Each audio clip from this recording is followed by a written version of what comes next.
Political analyst Ronald Llamas joining us via Zoom. Thanks for joining us, Ronald. Good morning, Angela, Diego. Yes, sir. Sir Ronald, I don't know if ito na. you saw yung yung competitive states. You have Trump getting the first four, but you have Harris leading in two important states. Isa doon yung Pennsylvania. Pwede bang manalo si Trump kahit wala sa kanya yung Pennsylvania, Sir Ronald? Baka mahirapan. Pennsylvania will determine who will win this election. Actually, a few thousand voters will determine who will be the leader of the free world. Wow. Kaya ito nga yung tightest sa kasaysayan ng Amerika. Kaya Pero for now, may mga indications na, no? Some slight indications that Trump is doing a little well than Harris. We can see Not that. enough to decide whether he has a momentum, pero may kaunti siyang lead. Dahil halimbawa, yung mga smaller counties within the states na dati ay nanalo si Biden, Kamala is not doing too well. Yes. No? So, sabi nyo nga, ay maliit pa lang yung boto na nabibilang, 12%, 14%, pero may kaunting slight lead si Trump.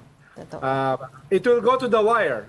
Knife's edge itong election na ito. Ang tawag nga nila rito, margin of error election. Dahil yung mga lamang sa isa't isa ay just within the margin of error. Pero Sir Ronald, it's very, I'm taking a look at kasi the numbers and may napansin ako aside from yung competitive, no, yung swing states, under solid Republican category, meron possibility of a flip from Harris, no? Kasi you have Iowa, Kansas, and Nebraska, all in blue, which is supposed to be solid Republican. Ngayon, ano yung chances, Ronald, of Trump winning if he loses these three and he gains Pennsylvania? Well, game changer yan. Dahil, kaya nga ang labanan ay sa swing states. Dahil malinaw na yung ibang states ay decided na kung kanino. Yes. Yung swing states na 7, yan ay nagpi-flip-flop yan itong mga nakaraang eleksyon. At sa surveys, very tight yung labanan. Less than 3% ang undecided dyan sa 7 swing states na yan. Kaya binibilang nila na yan ay can swing either way. Yes. Halimbawa, Nevada, nag-swing yan 6 times Democrat at saka 6 times Republican. No? Kaya ganun yung status ng mga swing states na yan. No? Pero kung ito total mo yan, that's 95 votes sa Electoral College. So that will determine sino yung lalampas o sino aabot sa 270 winning margin sa Electoral College. Kanina, Ronald, you mentioned nga that Trump is doing well as of today, and even the poll experts would say na if you will compare this race doon sa race niya noong 2016, mas maganda din yung numero niya ngayon. No, or even 2020. Yes, or yes. Even 2020. Yes, that's right. And at the rate that is going right now, tingin mo ba may possibility pa na yung poll na nilalabas sa mga nakaraan na maging ganun pa rin ang mangyari, na super tight yung election? Yes, that's what's going for Trump, no? Ay yung exit poll. Ang exit poll kasi sa US hindi tungkol sa sino yung mananalo. Right. Hindi yun ang tinatanong sa mga nakaboto na. Ang tinatanong, ano bang issues ang nakaapekto sa kanila para bumoto? Yun yung exit polls nila. Right. Kaya iba sa atin. At what's going for Trump ay 3/4 nung na-exit polls nila ay ang sinasabi, diskontento sila sa kalagayan ng gobyerno at this point. Na hindi naman ibig sabihin na yung 3/4 na yan ay lahat boboto kay Trump. Pero yan ay nakakadagdag sa kanyang chances. Ang lakas naman ni Kamala ay yung women ay going out for her in droves. No, medyo tumaas yung turnout ng mga women at hinahatak nila yung kanilang mga partners, yung kanilang mga anak na voting age na bumoto for Kamala. Yeah, that's right. So medyo unprecedented din yung laki ng boto ng mga kababaihan. That's why this election will be a gender-based election. I agree. Men voting for Trump, and especially white men, and then women voting for Kamala. Totoo. Yes, Sir Ronald, yung sinabi mo, gender-based election, could this be one of the reasons kung bakit may possible flip states kasi hindi nakita natin to. Like for example, I mentioned kanina, solid Republicans, may 3 na possible ma-flip. In sa Democrat side, you have 2 na pwede rin ma-flip, which is New Mexico and Virginia, na traditionally is Democrat, but now it's Republican red.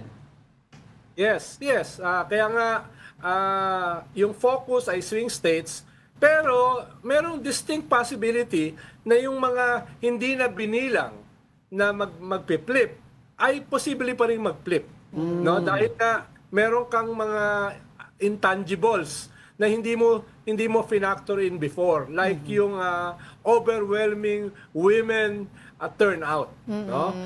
Pero for now, yung mga indications ay Trump is doing slightly better, no, kumpara dun halimbawa sa kanyang 2020 election results, at si Kamala naman doing slightly not too good dahil yung mga Biden votes on 2020 ay hindi ganun kalakas for Kamala, no? Kaya again, not yet decisive yan. Pero yan ay maliliit na indications. Kaya baka at this point ay ninenervyos pareho. Baka pero masaya ng konti si Trump. What's going for Kamala again ay with the exit polls, 35% ang nagsabi na bumoto sila dahil ang finactor in nila yung state ng American democracy. Yes. At 31% yung economy.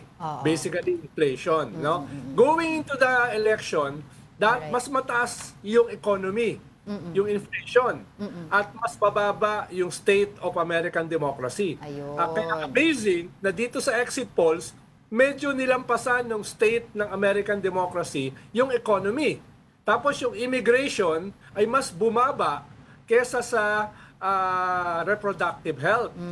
Reproductive health ay 14%, immigration ay 11%. Ang daming factors, no? Yan yung isang sinasandalan ni Trump, yung immigration policy, no? yeah, that's right. Yes, at Dami yung reproductive health, yung freedom to choose, yun naman ang sinasandalan ni Kamala. So, yan naman ay pabor kay Kamala. Yes. Yung ganyan klaseng substance ng election polls. Yun. Exit polls.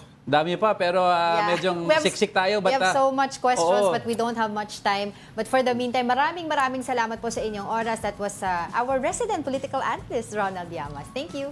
Salamat din, Angela, Diego.